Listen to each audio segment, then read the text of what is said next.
여러분 안녕하십니까? 권순알입니다. 국민의힘 삼선 의원인 하태경이 최근 또다시 황당한 주장들을 쏟아내고 있습니다. 중국인들에게 한국에서의 투표권을 줘야 한다고 주장하는가 하면 문재인의 이념적 정체성을 질타한 박인환 경찰제도 발전위원장의 발언을 문제 삼아서 박인환 위원장 보고 발언을 철회하고 사과하라고 주장하고 나섰습니다.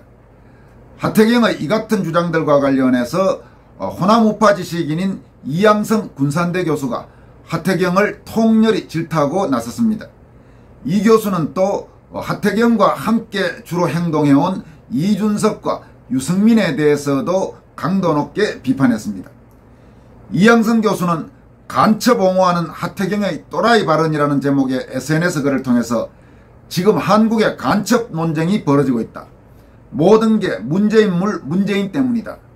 문재인이 권력을 잡더니 간첩 잡는 국정원을 간첩 조직으로 둔갑시켰다. 그러더니 6월 25일엔 천연덕스럽게 한국전쟁을 미중전쟁으로 둔갑시켰다. 문재인의 최종 목적은 체제 둔갑이었다면서 꼴값 중에 꼴값이라고 문재인을 비판했습니다.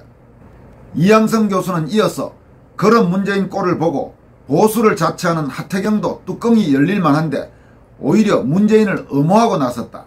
문재인들어 간첩이라고 말한 박인환 경찰제도 발전위원장들어 그 발언을 철회하고 사과하란다. 하태경은 문재인이 간첩일 가능성이 전혀 없다고 의심조차 하지 않기 때문일 것이다. 만약 의심이 든다면 그렇게 말할 리가 없을 것이라고 강조했습니다. 이어서 그럼 하태경에게 묻자 세상에 간첩이 있는지 없는지 하태경은 간첩이 없다고 단정짓지 않을 것이다. 아무리 또라이라고 해도 간첩이 없다고 말하는 순간 왕또라이가 될 것이기 때문이라고 말했습니다. 이 교수는 이어서 그럼 다시 하태경에게 묻자 간첩이 있다면 간첩임을 어떻게 증명할 수 있느냐고 하태경은 구체적이고 명확한 근거가 있어야 한다고 말한다. 문재인이 저지른 짓들을 보고 그런 소리를 하는구나 싶다. 문재인이 대통령이었을 때 자행된 서해 피격 사건과 그 외에도 북한을 이롭게 한 수많은 사건들을 보고도 하태경은 문재인을 두둔한다. 더 이상 구체적일 수 없고 더 이상 명확할 수 없을 것 같다면서 하태경의 논거를 반박했습니다.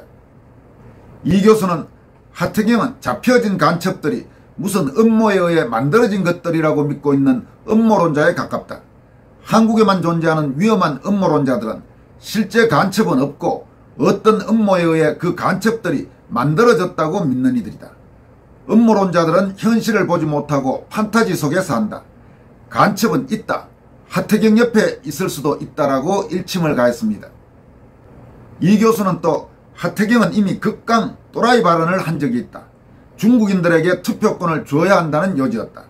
그들에게 투표권을 주지 않으면 한국 민주주의 후퇴를 의미한다는 식이다. 하태경이 말하는 그 민주주의는 자유민주주의인가 사회민주주의인가? 중국은 한국인들에게 투표권을 주지 않기 때문에 상호주의에 입각해 중국인들에게 투표권을 주지 않는 것이 맞다라고 강조했습니다. 이어서 그러자 하태경과 유승민은 더 황당한 소리를 했다. 중국은 원래 투표권이 없기 때문에 상호주의가 적용될 수 없다는 식이다. 그래서 요지는 중국인들에게 투표권을 줘야 한단다. 더 미친 소리다. 하태경과 유승민 주장의 포인트는 중국은 민주주의 국가가 아니기에 사람들이 투표할 일도 없다는 뜻이다.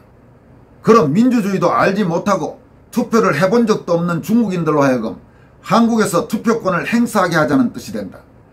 하태경과 유승민은 한국의 선거를 고무신 선거로 여기고 있음이 분명하다라고 두 사람을 강도 높게 질타했습니다. 이 교수는 또 투표권은 그 나라 사람들의 주권을 반영한다. 귀화도 하지 않은 외국인에게 그것도 체제가 전혀 다른 나라에서 온 외국인들에게 투표권을 주자고 주장하는 정치인들은 한국에만 있을 것 같다. 하태경은 중국에서 박사 공부를 했다. 그렇기에 이해관계가 중국과 같은 방향일 수밖에 없다. 하버드 형식 이준석도 수강 과목들만 놓고 보면 중국인보다 중국을 더 좋아하는 친중 사대주의적 유사 중국인 같다라고 말했습니다. 여기서 하버드 형식 이준석의 형식에는 싱글커트 표시를 했습니다. 이 교수는 마지막으로 친중 4대주의 정치인들은 보수 진영에 남아있을 자격이 없다면서 모두 친중 친북 정당 민주당으로 가기 바란다 라고 촉구했습니다. 이양성 교수의 이 주장들은 상당히 설득력 있죠. 가령 하태경과 유승민이 중국인들에게 투표권을 줘야 한다고 주장한 그 논리는 정말로 말도 안 되는 논리죠. 그런 논리를 내세워서 투표권을 줘야 된다. 이 교수가 이야기한 대로 자기 나라에서도 투표를 하지 못하는 사람을 왜 우리나라에서 투표권을 줘서 우리나라의 중요한 의사결정 과정에 영향력을 행사하게 한다는 말입니까? 도대체 말도 안 되는 소리죠. 그리고 하태경은 이 교수 지적대로 중국 길림대학에서 소위 박사학위를 땄습니다. 그래서 상당히 친중 중국과의 연관이 깊은 정치인 중에 한 명으로 꼽히죠. 뭔가 중국과 아주 특별한 인연이 있는 것 같다는 의혹도 잇따라 제기되고 있습니다. 이런 사람들, 즉 하태경, 유승민, 이준석 같은 사람들은 정말 국민의힘에 있으면 있을수록 국민의힘을 갉아먹는 그런 암적인 존재라고 하지 않을 수 없습니다. 이 교수가 권유한 대로 빨리 자신들의 성향에 맞는 다른 정당으로 옮겨가기를 바랍니다. 왜 국민의힘에 남아서 계속 국민의힘 안에서 분란이나 일으키고 많은 자유우파, 보수우파 성향 국민들과 유권자들을 열받게 하는지 도대체 이해할 수가 없습니다. 빨리 떠나세요. 당신들이 국민의힘에 남아있을 이유는 정말로 없어 보입니다. 이어서 살펴볼 소식은 오랜만에 우리들의 생활경제와 관련되는 소식 하나 소개해드리도록 하겠습니다. 최근 유튜브의 움직임입니다. 세계 동영상 서비스 시장의 최대 강자인 유튜브가 한국에서 첫 공식 쇼핑 채널을 열고 라이브 커머스, 즉 온라인 쇼핑 생방송을 진행합니다. 유튜브는 또 게임 서비스 출시를 위해서 미국 본사 직원들을 대상으로 테스트를 진행 중인 것으로 알려지고 있어서 커머스 업계와 게임 업계가 긴장하고 있습니다. 유튜브는 지난해 국내 모바일 앱 총 사용 시간이 175억 시간으로 한국에서 압도적 1위입니다. 또 5월 기준으로 월 사용자는 4,095만 명으로 압도적인 플랫폼 경쟁력을 갖추고 있습니다. 이 같은 유튜브가 커머스 및 게이머로 사업 영역을 넓히면 기존 업계로서는 상당한 영향력이 불가피할 것으로 보입니다. 물론 소비자로서는 유튜브에서 새로운 쇼핑 채널과 게임 서비스가 시작되면 그만큼 선택의 폭이 넓어지게 됨에 따라서 반기는 소비자도 적지 않을 것으로 보입니다. 먼저 유튜브의 공식 쇼핑 채널은 한국에서 처음 시도되는 것입니다. 현재 알려진 바로는 삼성전자, 베스킨라빈스 등 30여 개 브랜드가 참여해서 라이브 커머스를 진행할 예정이라고 합니다. 지난해 말 유튜브는 크리에이터나 기업들이 개별 채널 라이브 방송에서 제품 구매 링크를 노출할 수 있도록 이른바 쇼핑 탭을 마련했는데 이번에는 아예 직접 유튜브가 라이브 커머스를 하겠다고 나선 것입니다. 한국은 세계에서도 라이브 커머스가 상당히 활성화된 국가로 꼽힙니다. 유튜브로서는 이 같은 한국에서 판매자로부터 수수료를 걷는 새로운 수익 모델을 실험하는 셈이지만 기존의 사업자들 사이에서는 글로벌 대기업의 진출에 대한 우려와 불만도 나오고 있습니다.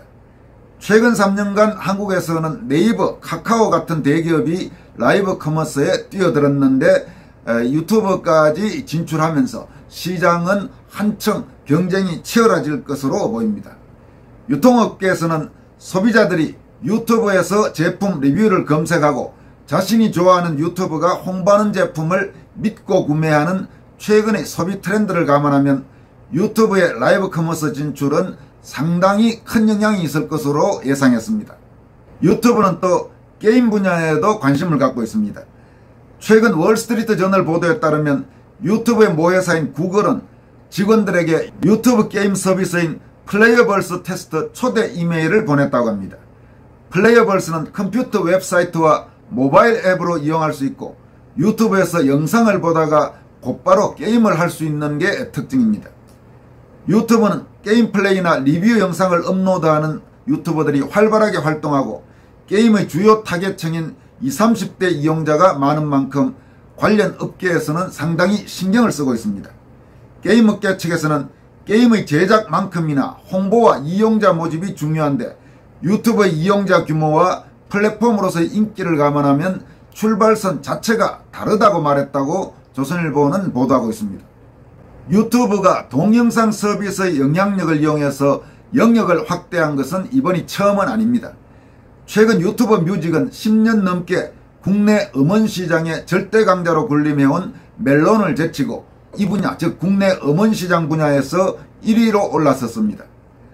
앱과 통계 분석 업체인 YZ앱에 따르면 유튜브 뮤직의 월 사용자는 2019년 초 서비스를 시작할 당시에는 64만 명에 그쳤지만 지난 4월에는 521만 명으로 늘어났습니다. 즉 4년 만에 약 8배로 성장했다는 이야기입니다. 최근 유튜브가 쇼핑, 게임 등 신사업 진출에 크게 관심을 갖는 것은 기존의 핵심 수입원이었던 광고 매출이 넷플릭스라든지 디즈니 플러스 같은 새로운 동영상 플랫폼이 속속 생기면서 감소 추세로 돌아섰기 때문입니다. 유튜브의 광고 매출은 지난해 4분기 광고 매출을 공개한 뒤 업계에서는 세계적으로 현재 동영상 스트리밍 시장이 정체기를 겪고 있기 때문에 1등 기업인 유튜버도 새로운 수입원을 찾기 위해 앞으로도 다양한 형태의 신사업 진출을 모색할 가능성이 크다라고 보고 있습니다. 여기까지 하겠습니다. 여러분 고맙습니다.